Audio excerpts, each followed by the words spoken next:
માતાજી, જય શ્રી કૃષ્ણ. ફરીથી સ્વાગત છે આપનું એક નવા બ્લોગની અંદર. તો આપણે ઉઠી ગયા અહીં, ચા નાસ્તો કરવા બેસી ગયા અહીં. આ બાજુ બોલું નાસ્તો કરવા ચાલુ જ છે એનો, બતાવી દઉં તમને. બોલુનો એનો નાસ્તો ચાલુ છે. પૌવા બનાવ્યા છે આજે, ચા ને પૌવા.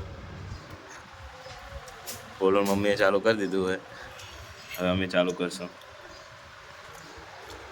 બોલો બોલો એ જો આખા પૌવા વેરીને જ ખાય. અમુક લોકો કહે કે તમે ભોંય પડેલું ચમ ખવડાવો, પણ આ નેચે વેરીને જ ખાય. ગમે એટલું આ વાટકામાં આપીએ ને તો એ નેચે પડેલું જ ખાવાનું. અત્યારમાં નવરાઈને તૈયાર કર્યો, પણ હમણાં એવો ને એવો.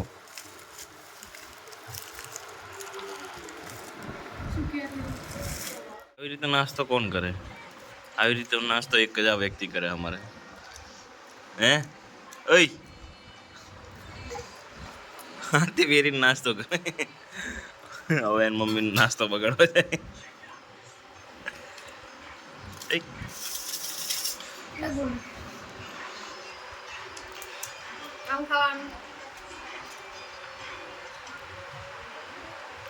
હાથેથી ખવડાવો તો આ રીતે ખાવાનું, અને પોતાની રીતે ખાવાનું તો આ રીતે ખાવાનું. રાજુના માસી વહાણ ધોવે તે આજ ચાંદી જ બેસી ગયો છો. વહાણ ધોરાવા જતો રહ્યો.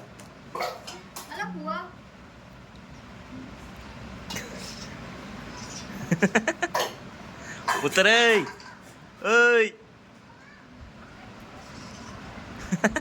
ઉતરતો નહીં.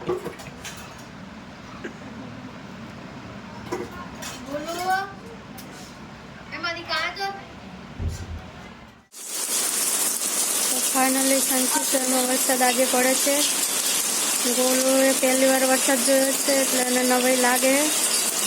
એ જોયા જ કરે કે આ પાણી ક્યાંથી પડે છે આટલું બધું. ગોલુને નવાઈ લાગે.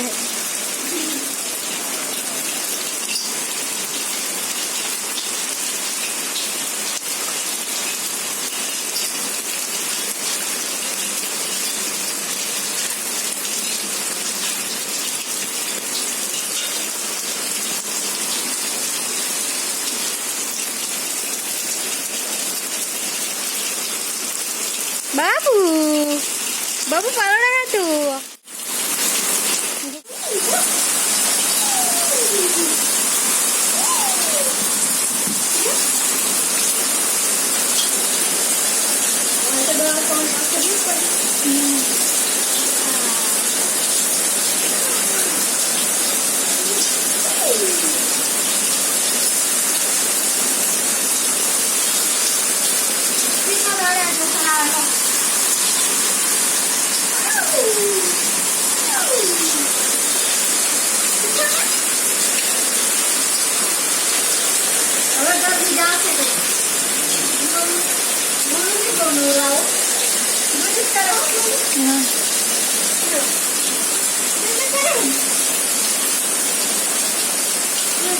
પડે